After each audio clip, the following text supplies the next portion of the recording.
కలుగునుగాక. మొదటగా నాకు అవకాశం ఇచ్చినటువంటి మొబైల్ ఆరాధన founder and president brother Ramesh గారికి నా ప్రత్యేకమైన వందనాలు తెలియజేసుకుంటున్నాను. అలాగే గూగుల్ మీట్ లో చేరున్న సహోదరి సహోదరులకు దైవజనులందరికీ ప్రభు పేరట నా వందనములు. అయితే ఈ సమయంలో కొద్ది నిమిషాలు మనం దేవుని యొక్క వాక్యాన్ని మనం ధ్యానించుకుందాం. అపోస్తలుడైన పౌలు గారు రోమీయులకు రాసిన పత్రిక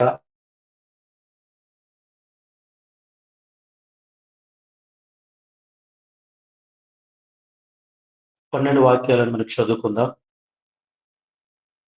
ఆసక్తి విషయములో మాంద్యులు కాక ఆత్మయందు తీవ్రత గలవారై ప్రభువును సేవించుడి.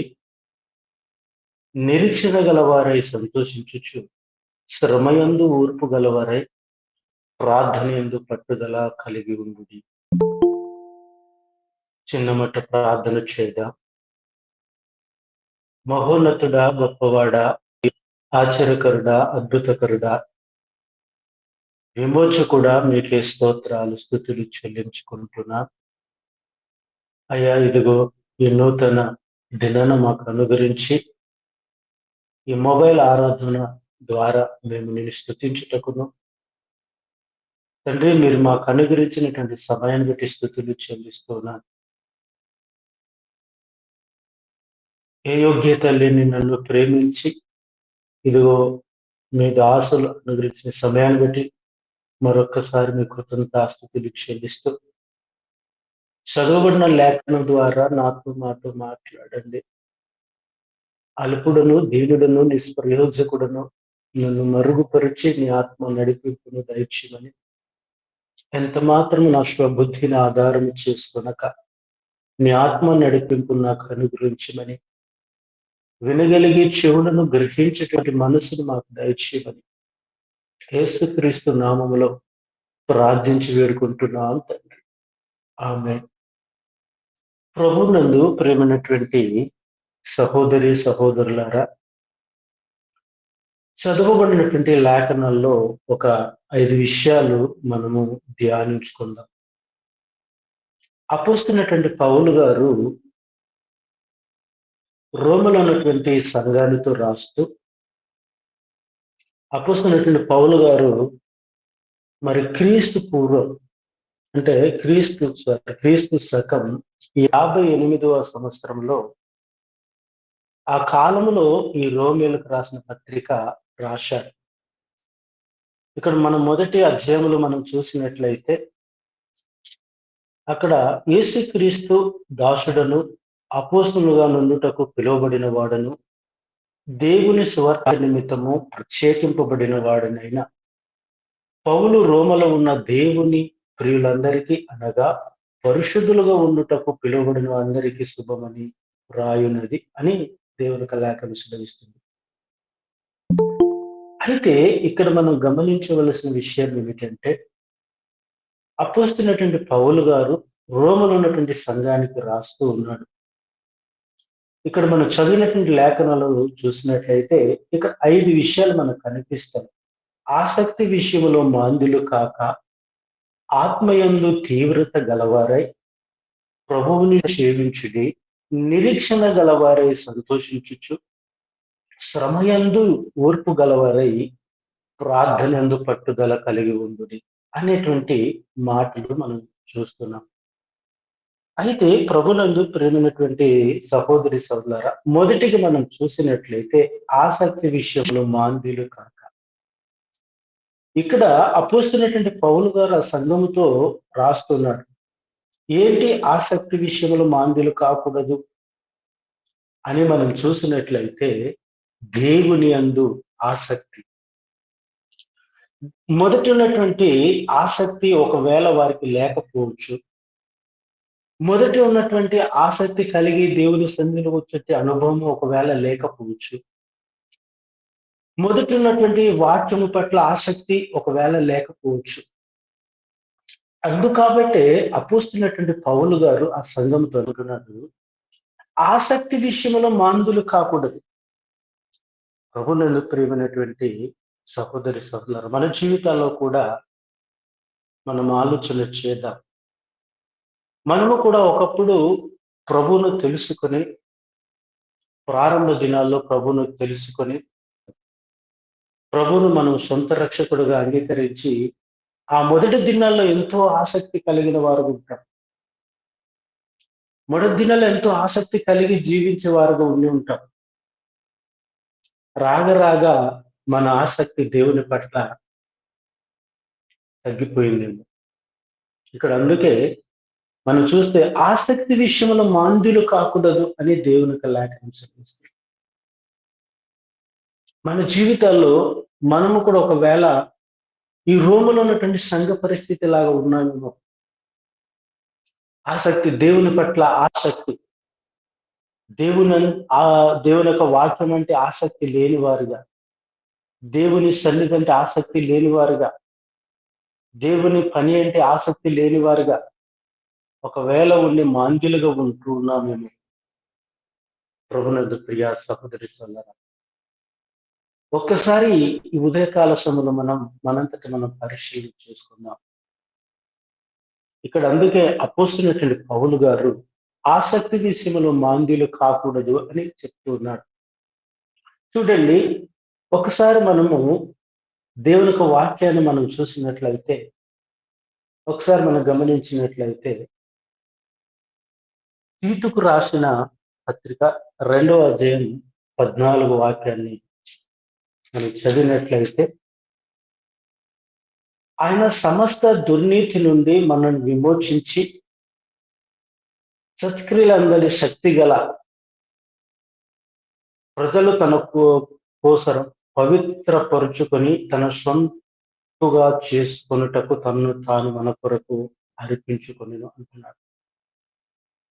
క్రియలందలి ఆసక్తి గల ప్రజలుగా, అంటే ఆయన సమస్త దుర్నీతిని మనల్ని విమోచించి సత్క్రియలందలి శక్తి గల మనం చూస్తూ ఉన్నాం.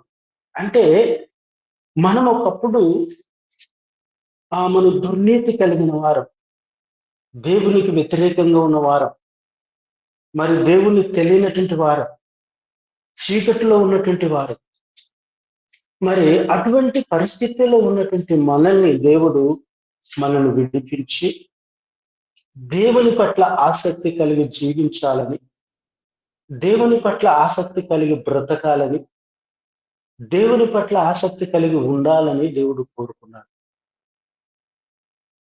కాబట్టి మనం ఆ చీకటిలో నుండి వెలుగులో నడిపింపబడిన మనం, చీకటి నుండి వెలుగులో వచ్చినటువంటి మనము దేవుని పట్ల ఆసక్తి కలిగిన వారుగా ఉండాలని మనం చూస్తున్నాం.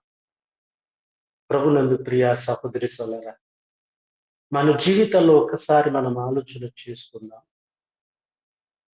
దేవుని పని అంటే మనకు ఆసక్తి ఉందా? దేవుని పరిచయం అంటే మనం ఆసక్తి కలిగిన వారు ఉంటున్నామా? దేవుని సన్నిధి అంటే మనకు ఆసక్తి ఉందా? ఒక్కసారి మనం ఆలోచన చేద్దాం. కోరావు కుమారుల గురించి మనం ఆలోచన చేస్తే, మనకందరికీ తెలిసిన 84వ కీర్తనలు మనం చూస్తే, 42వ కీర్తనలో మనం చూసినట్లయితే, అక్కడ కోరావు కుమారులు ఎంతో అక్కడ మనం చూస్తూ ఉన్నాం. వాళ్ళు ఎంత ఆసక్తి కలిగిన వారు.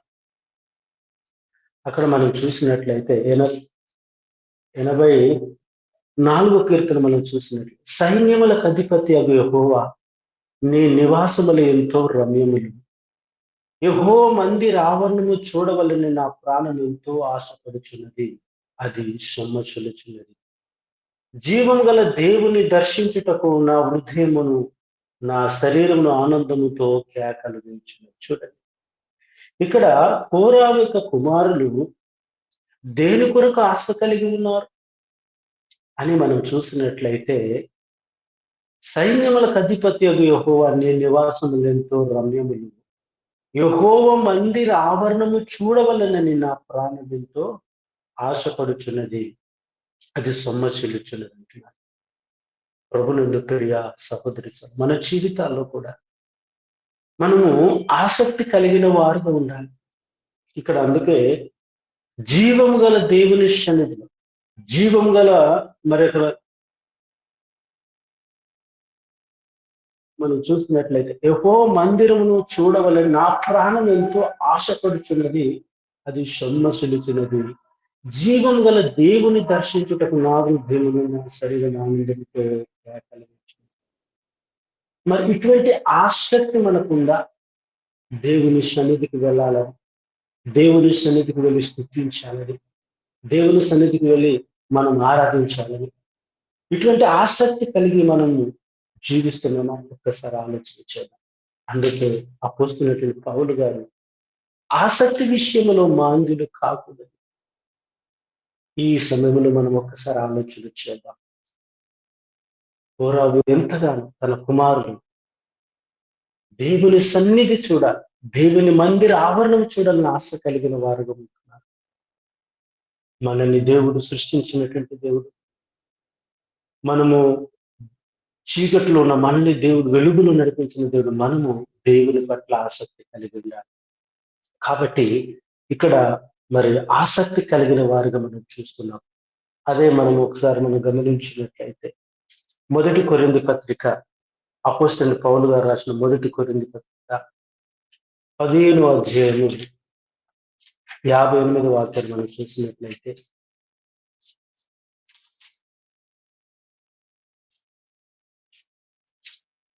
15వ అధ్యాయం 58వ వాక్యాన్ని మనం చూస్తే, కాగా నా ప్రియ సహోదరులారా, మీ ప్రయాసము ప్రభునందు వ్యర్థము కాదని ఎరిగి స్థిరులను కదలని వారును ప్రభు కార్యాభివృద్ధి యందు ఎప్పటికీ ఆసక్తులై ఉండుడి. ప్రభునందు ప్రియమైనటువంటి సహోదరి, ఇక్కడ మనం గమనించినట్లయితే అపోస్తలుడైనటువంటి పౌలు గారు కొరింథీ ప్రజా సంఘముతో అంటాడు, కాగా నా ప్రియుల సహోదరులారా, మీ ప్రయాసం ప్రభునందు వ్యర్థము కాదని ఎరిగి స్థిరులను కదలని వారును ప్రభు కార్యాభివృద్ధి అందు ఎన్నటికి అంటే ఎప్పటికీ ఆసక్తులనై ఉండుడి. నిజంగా ఒక్కసారి మనం ఆలోచన చేద్దాం. మరి బ్రదర్ రమేష్ గారి గురించి మనం చూసినట్లయితే, మరి ఇక్కడ మనం ఎంత ఆసక్తి, ప్రతి ఉదయం 5 గంటల నుండి 6 గంటలు మరి ప్రయాసం మనం చూస్తున్నాం. ఎంత ఆసక్తి కదా. మరి ఇక్కడ మనము ఈ ప్రయాసానికి దేవుడు ప్రతిఫలం ఇస్తూ ఉన్నాడు, మనం చూస్తూ ఉన్నాం. కాబట్టి ఇక్కడ అందుకే దేవుని యొక్క వాక్యం సెలవిస్తుంది, కాగా నా ప్రియ సహోదరులారా, మీ ప్రయాసం ప్రభునందు వ్యర్థము కాదని ఎరిగి స్థిరులను కదలని వారై ప్రభు కార్యాభివృద్ధి ఎప్పటికీ ఎప్పటికీ ఆసక్తులై ఉండుడి. నిజమే, మనం దేవుని యొక్క కార్యాల కొరకు, దేవుని యొక్క పని కొరకు, దేవుని సన్నిధి కొరకు మనము ఎప్పటికీ ఆసక్తులు కలిగి జీవించాలి.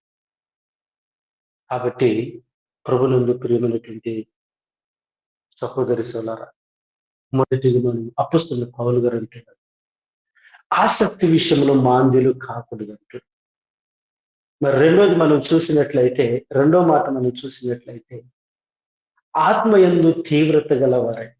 చూడండి, అదే మనము రోమిలకు రాసినటువంటి పత్రిక 12వ అధ్యాయము మరి 11వ వాక్యం, 12వ అధ్యాయం 11వ వాక్యంలో రెండు నుంచి చెప్తే, ఆసక్తి విషయంలో మాంద్యులు కాక ఆత్మయందు తీవ్రత గలవారై ప్రభువుని సేవించు. ఆత్మయందు తీవ్రత. ఒకప్పుడు ఎంతో ఆత్మలో తీవ్రత కలిగి, ఎంతో ఆత్మలో తీవ్రత కలిగి దేవుణ్ణి ఆరాధించేవారుగా, దేవుని స్తుతించేవారుగా, దేవుణ్ణి మహిమపరిచేవారుగా ఉంటాం. ఇక్కడ అపోస్తలుడైన పౌలు గారు ఆ రోమిలో ఉన్నటువంటి సంఘముతో ఆత్మయందు తీవ్రత గలవారై ప్రభుని సేవించుడి అంటున్నారు. ప్రభునందు ప్రియమైనటువంటి సహోదరి సోదరా, ఆత్మయందు మనకు తీవ్రత కావాలి. దేని కొరకు ఆత్మయందు తీవ్రత కావాలంటే, నిన్ను నన్ను సృష్టించినటువంటి ఆ సృష్టికర్తన ప్రభును, నిన్ను నన్ను మనల్ని ప్రత్యేకించినటువంటి ఆ సృష్టికర్తన ప్రభును మనము ఆరాధించుటకు, ఆయన సేవించుటకు మనము ఆత్మీయందు తీవ్రతగా కావాలి. ఆత్మీయందు తీవ్రత కలిగిన వారుగా, ఆత్మీయందు తీవ్రత కలిగి బ్రతుకువారుగా ఉండాలని దేవుడు ఆశపడుతున్నాడు. అయితే ప్రభునందు ప్రియమైనటువంటి సహోదరి సోదరి ఉదయకాలం మనము ఒకప్పుడు మనం ఆత్మీయ తీవ్రత కలిగి దేవుని స్తుతిస్తూ, దేవుని ఆరాధిస్తూ, దేవుణ్ణి మహిమపరిచే వారుగా ఉంటున్నాం. కానీ రాగరాగ మనము ఒకవేళ మన ఆత్మలో తీవ్రత లేని వారు ఉంటున్నామేమో ఒక్కసారి మనంతటి మనం పరిశీలించేస్తున్నాం. ఇక్కడ అందుకే అపోస్తలుడైన పౌలు గారు రోమలో ఉన్నటువంటి సంగతి అంటున్నారు, ఆత్మయందు తీవ్రత గలవారై. చూడండి, ఇంకొక మాట మనం దేవుని యొక్క వాక్యాన్ని మనం చదివినట్లయితే అపోస్తల కార్యములు 18వ అధ్యాయము, అపోస్తల కార్యములు 18వ అధ్యాయము 24-25 వాక్యాలు మనం చూసినట్లయితే ఇక్కడ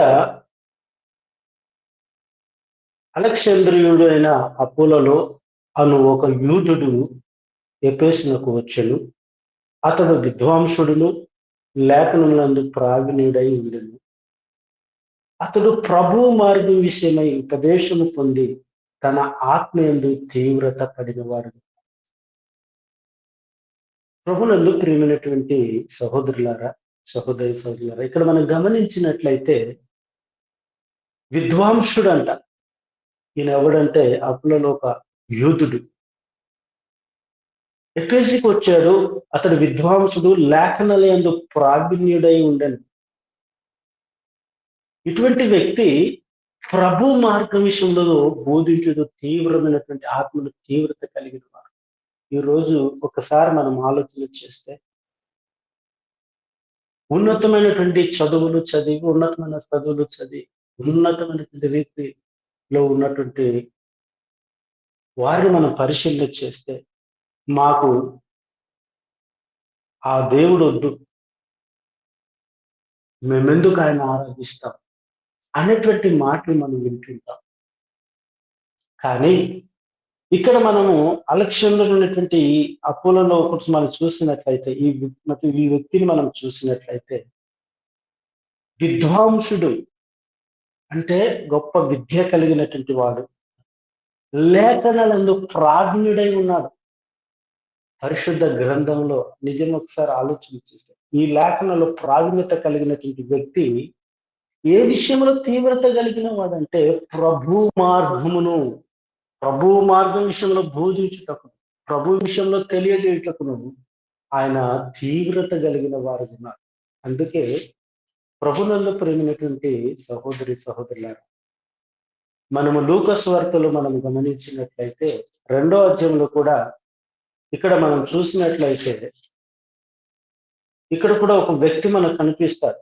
ఇక్కడ కూడా అక్కడ మనం చూస్తే ఇక్కడ కూడా మనము ఒక వ్యక్తిని మనం చూస్తాం. 2వ అధ్యాయం అంటే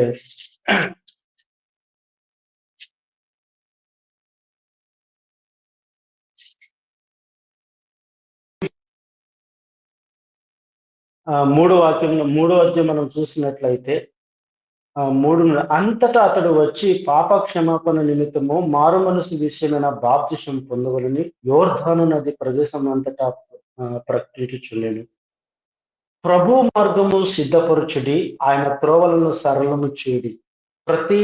ప్రతి పల్లము పూడ్చబడును, ప్రతి కొండయు మెట్టయు పల్లము చేయబడును.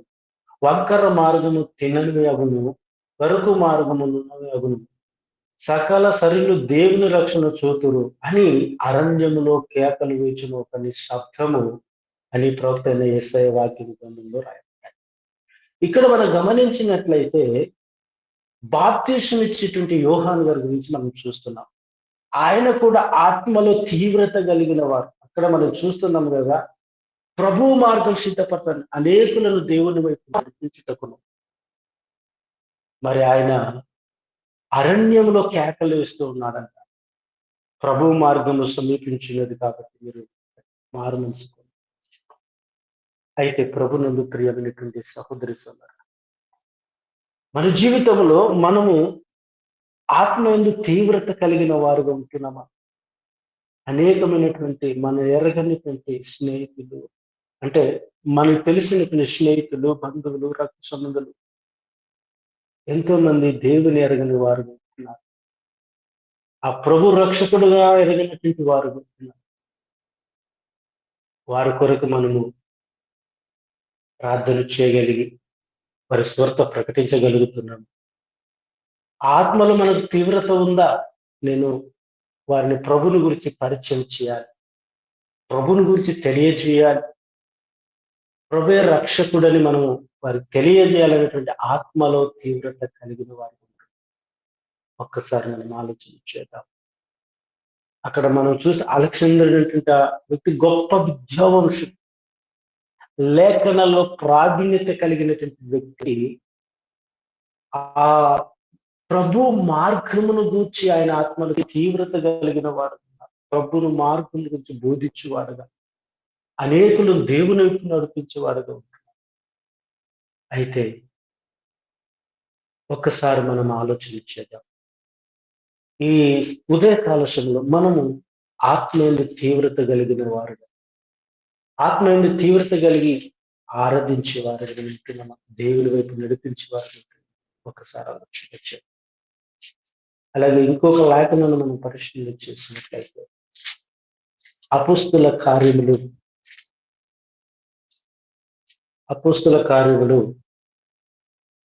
16వ అధ్యాయము 17వ వాక్యాన్ని మనం చూసినట్లయితే,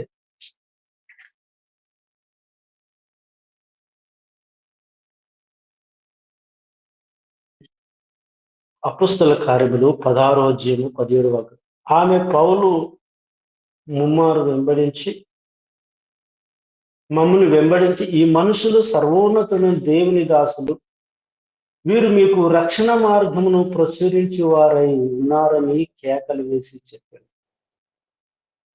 మా ప్రియ సహోదరి, ఇక్కడ మనం చూస్తే ఆమె పౌలును మమ్మును వెంబడించి ఈ మనుషులు సర్వోన్నతుని దేవుని దాసులు, వీరు మీకు రక్షణ మార్గమును ప్రచురించి వారై ఉన్నారని కేకలు వేసి చెప్పారు. ఏ మార్గం అంట? రక్షణ మార్గం. ప్రభునందు ప్రియమైనటువంటి సహోదరి, ఈ రక్షణ మార్గము గురించి అప్పుడు పౌలు గారు మరి ఆ రక్షణ మార్గం గురించి ప్రకటించేటువంటి వ్యక్తిగా మనం చూస్తాం. మరి ప్రభు మనల్ని రక్షణలో అనుగ్రహించాడు. ఆ ప్రభుని సేవిస్తున్నటువంటి మనం, ప్రభును ఆరాధిస్తున్నటువంటి మనం రక్షణ మార్గంలో అనేకులు మనం నడిపించగలుగుతున్నామా? ఆ రక్షణ మార్గం గురించి మనం తెలియజేస్తున్నాం. ఒకసారి ఆలోచన చేద్దాం. మనకందరికీ తెలుసు, యోహాను సువార్తలో మనం తెలుసు, ప్రభుని యేసుక్రీస్తు అంటున్నారు, నేనే మార్గమును సత్యమును జీవమును, నాకు తప్ప తండ్రి ఎదుటికి ఎవరిని. ఆ మార్గాన్ని మనం తెలియజేసేవారుగా, ఆ మార్గమును పరిచయం చేసేవారుగా మన ఆత్మలో తీవ్రత కలిగి ఉండాలని ప్రభు కోరుకుంటున్నారు.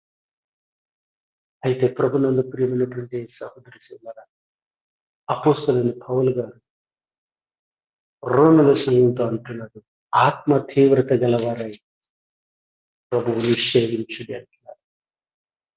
అలాగే మూడోది మనం చూసినట్లయితే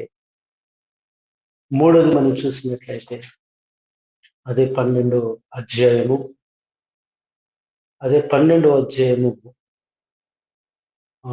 12వ వాక్యాన్ని మనం చూద్దాం. నిరీక్షణ గలవారై సంతోషించుచు. మూడోది మనం చూసినట్లయితే నిరీక్షణ గలవారై సంతోషించుచు.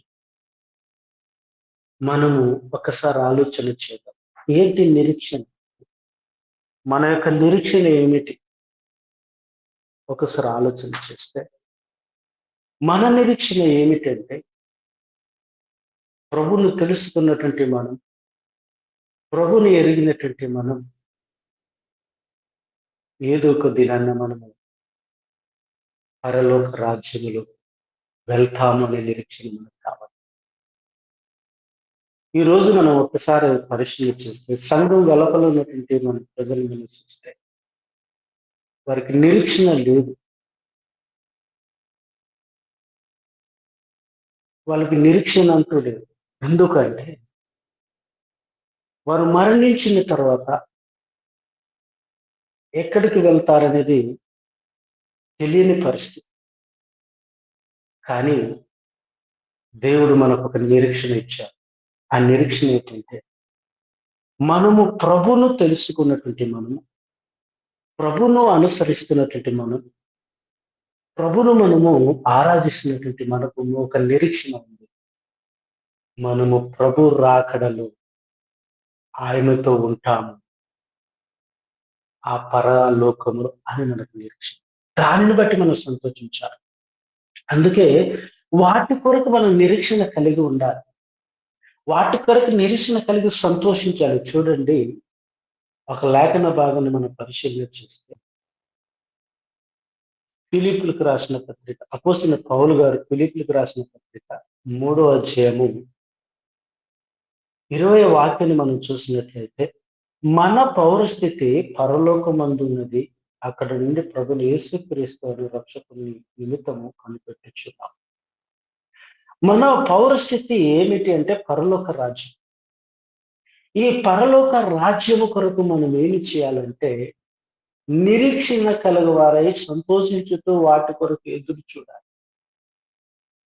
ప్రభునందు ప్రియమైనటువంటి ఇక్కడ అందుకే అపోస్తలుడైన పౌలు ఫిలిప్పీ సంఘంతో అంటున్నాడు, మన పౌరస్థితి పరలోకమందున్నది, పరలోకమందు అక్కడ నుండి ప్రభుని యేసుక్రీస్తు అను రక్షకుని నిమిత్తము కనిపెట్టుచున్నాం.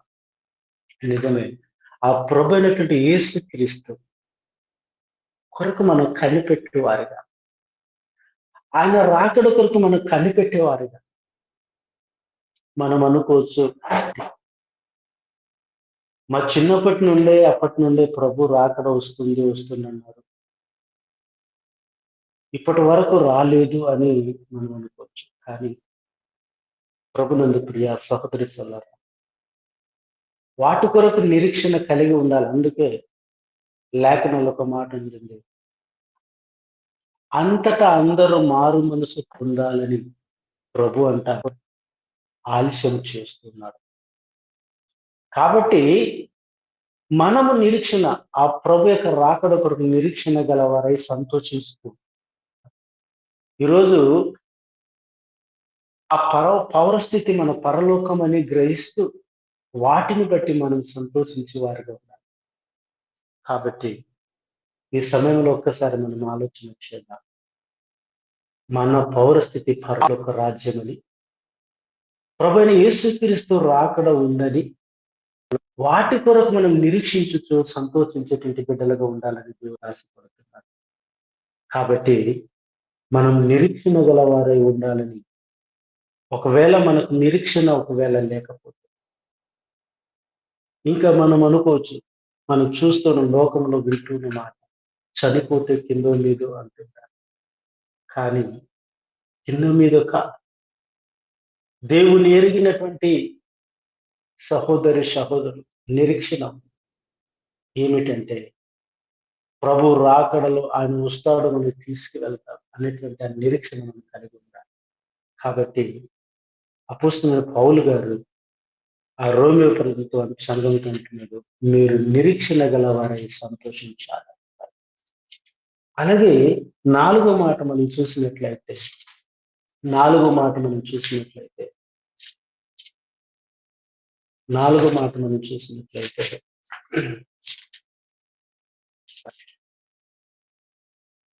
అదే 12 వాక్యం మనం చూస్తే, శ్రమయందు ఓర్పు గలవారే.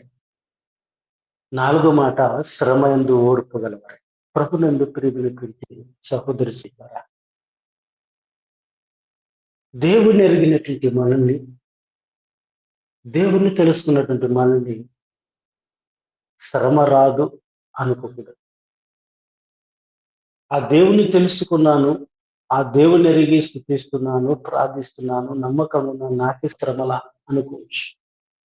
అందుకే దేవుడు అంటున్నాడు, శ్రమయందు ఓర్పు గలవారై ఉన్నది. ఒక్కసారి మనకు తెలిసినటువంటి యోబు గురించి మనం చూసినట్లయితే, యోబుకు దేవుడే అనుమతించాడు. మనం చదవటానికి సమయం లేదు కనుక యోబుకి దేవుడు ఆ శ్రమను అనుమతించాడు. యోబు స్థానంలో మనం ఉంటే, అదేంటి ప్రభువా, ఇంత అన్యాయముగా నా మీద నువ్వు సాతాను నా మీద ప్రయోగిస్తావా, ఈ శ్రమలో నాకు అనుమతిస్తావా అని మనం చెప్పుకునేవారమేమో. కానీ యోబు ఆ రీతిగా అనుకోలేదు. ఆ శ్రమల్లో, బాధల్లో ఎంతో ఇబ్బంది పడ్డాడు. శరీరం అంతా కూలిపోయాడు. ఒకవైపు భార్య దూషిస్తున్నటువంటి పరిస్థితి. ఇంకా నువ్వు యథార్థతను విడిచిపెట్టవా, విడిచిపెట్టి మరణించు అన్నటువంటి సందర్భాలు మనం చూస్తున్నాం. ఎన్నో సమస్తము కోల్పోయినాడు. పిల్లలు కోల్పోయాడు. తనకు కలిగిన ఆస్తి. ఆ యోబు గ్రంథం మొదటి అధ్యాయంలో మనంతా చూస్తే ఆయన కలిగినవన్నీ కోల్పోయాడు. ఎంతగానో ఆస్వాదింపబడిన వ్యక్తి. అటువంటి వ్యక్తి ఏమైపోయాడంటే సమస్తమును కోల్పోయిన వాడైపోయాడు. అయితే ప్రభునందు ప్రియ సహోదరి సోదరా, అంత శ్రమలు వచ్చిన, అంత బాధలు వచ్చిన ఓర్పు గలవాడై ఉన్నాడు. ఓర్పు కలిగి ఉండి, చూడండి ఒక మాట నేను చదువుతాను. ఆ ఓర్పు కలిగి ఉండినప్పుడు యోబు గ్రంథము 42వ అధ్యాయము 12వ వాక్యంలో చూసినట్లయితే, యెహోవా యోబును మొదట ఆశీర్వదించినంతటి కంటే మరి అధికముగా ఆశీర్వదించును. అతనికి 14,000 గొర్రెలను, 6,000 ఒంటెలను, 1000 జతల ఎడ్లను, 1000 ఆడగాడిదలను కలిగినవి. మరియు అతనికి 7 కుమారులు, 3 కుమార్తెలు కలిగిరి. చూడండి, మొదటి ఆశీర్వాదకం కంటే రెండో ఆశీర్వాదం డబుల్గా ఇచ్చారు. కారణం ఏమిటి అని మనం చూస్తే, ఆ శ్రమలు ఓర్పు కలిగిన వాడు ఉన్నాడు. ఆ శ్రమల్లో నలిగిపోయిన పరిస్థితి కలిగినప్పటికీ, ఒక దినాన నా దేవుడు మరల నన్ను రెట్టింపు ఆశీర్వదిస్తాడు.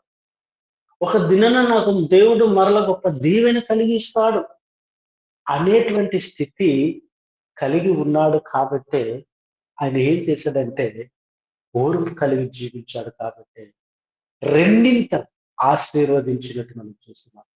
అయితే ప్రభునందు ప్రియమైనటువంటి సహోదరి సోదరులారా, ఈ ఉదయకాల సమయంలో ఒకవేళ మన శ్రమలు గుండా, బాధల్లో ఉన్నట్లయితే, ఒకవేళ మన జీవితాల్లో ఒకవేళ ఎందుకు ఈ కష్టం నాకు, ఆ ప్రభుని తెలుసుకుని ఎందుకు ఈ శ్రమ, ఆ ప్రభుని అనుసరిస్తే ఎందుకు ఈ బాధలు అని అనుకుంటున్నాను.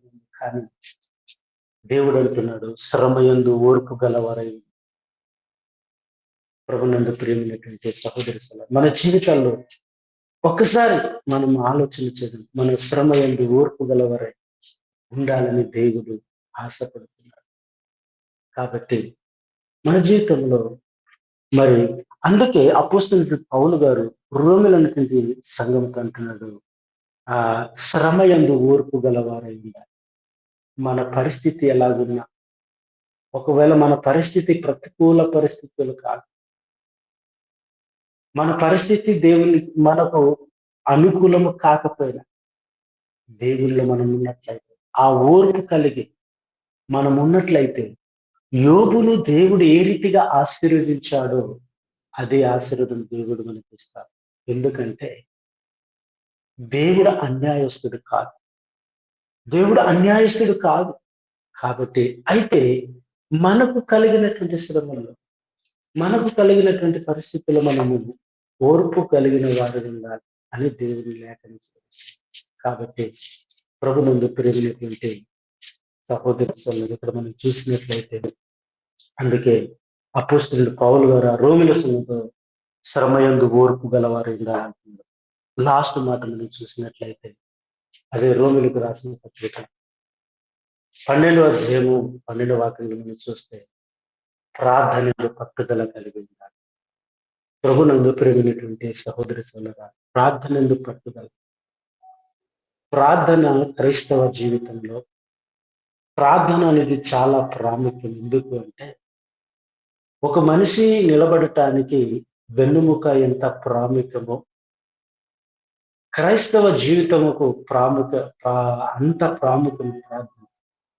అది సమస్యలను ఎదుర్కోవటానికి లేకపోతే బాధలను ఎదుర్కోవటానికి పరిశుద్ధ గ్రంథంలో మనం చూసినట్లు అనేకులు ప్రార్థన చేసిన వారు, ప్రార్థనలో గొప్ప విజయాన్ని పొందినవారు, ప్రార్థనలో గొప్ప మేలులు పొందినవారు, ప్రార్థనలో జయం పొందినటువంటి వారు ఎంతో మంది మనం చూస్తున్నాం. అయితే మన సమయంలో కానీ ఒక మాట మనం చదివినట్లయితే చూడండి, ఒక మాట నేను చదివి నా వాక్యాన్ని ముగించాలని ఆశపడుతున్నాను. ఆది కాండము, ఇక్కడ మనం ఒక వ్యక్తిని మనం చూసినట్లయితే ఆది కాండము 32వ అధ్యాయము 25 వాక్యాన్ని మనం చూసినట్లయితే ఇక్కడ ఒక వ్యక్తి గురించి మనం చూస్తాం. ఆయన యాకోబు. యాకోబు గురించి మనం చూసినట్లయితే 32వ అధ్యాయము ఆది కాండము 25 నుండి మనం చదువు. తాను అతన్ని గెలవకుండుట చూసి తొడగుట్టి మీద అతన్ని కొట్టెను. అప్పుడు అతడు ఆయనతో పెనుగులాడుట వలన యాకోబు తొడగూటి వేసెను. ఆయన తెల్లవారుచున్నది గనుక నన్ను పోనీయవనగా అతడు నీవు నన్ను ఆశీర్వదిస్తేనే గాని నిన్ను పోనీయను. ఆయన నీ పేరేమి అడగగా అతడు యాకోబు అని చెప్పాను. అప్పుడు ఆయన నీవు దేవునితోనూ మనుషునితోనూ పోరాడి గెలిచితివి గనుక ఇక మీదట నీ పేరు ఇశ్రాయేలే గాని యాకోబు అనబడదని చెప్పాను. ప్రభునందు ప్రియమైనటువంటి సహోదరి ఇక్కడ వాస్తవానికి యాకోబు గుణం మనకు తెలుసు. ఆయన యాకోబు అనే మాటకు అర్థం అంటే మోసగాడని మనకు తెలుసు. ఇటువంటి వ్యక్తి, తన సహోదరుని మోసం చేసిన వ్యక్తి, ఇటువంటి వ్యక్తిని గురించి మనం చూస్తే ఆయన ప్రార్థనతో నన్ను ఆశీర్వదిస్తేనే తప్ప నేను విడిచిపెట్టానని దేవునితో రాత్రంతా పెనుగులాడినటువంటి వ్యక్తి మనం ప్రభునందు ప్రియ సహోదరి సలహా. రాత్రంతా పెనుగులాడినప్పుడు, దేవునితో పెనుగులాడినప్పుడు, ప్రార్థన చేసినప్పుడు దేవుడు అంటున్నటువంటి మాట ఇక్కడ మనం చూస్తే నువ్వు దేవునితోనూ మనుషులతోనూ పోరాడి గెలిచితివి గనుక ఇక మీదట నీ పేరు ఇశ్రాయేలే గాని యాకోబు అనబడదని చెప్పాడు. ప్రభునందు ప్రియ సహోదరులారా, ఒక్కసారి మనం ఆలోచించాం. ఈ ప్రార్థనలో ఆశీర్వాదం పొందాలి. తనకున్నటువంటి తన తమ్ముడు అంటే తన సహోదరుడి విషయంలో కూడా తన సహోదరుడు ప్రేమ కలిగి కౌగిలించినటువంటి పరిస్థితి మనం చూస్తున్నాం. మరి కుటుంబానికి సమాధానం కలిగినటువంటి చూసిన కారణం ఏమిటంటే ప్రార్థనలు పట్టుదల కలిగి. కాబట్టి ప్రభువు యేసుక్రీస్తు కూడా అనేక సందర్భంలో ఆయన తను అప్పగింపబడినటువంటి ముందు, తను సిలువకు అప్పగింపబడిన ముందు రాత్రి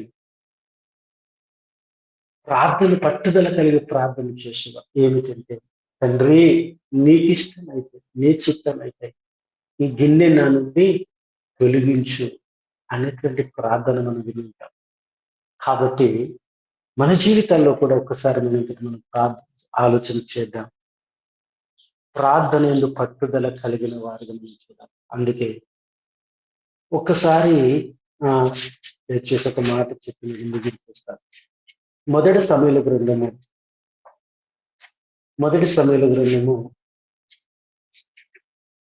12వ అధ్యాయము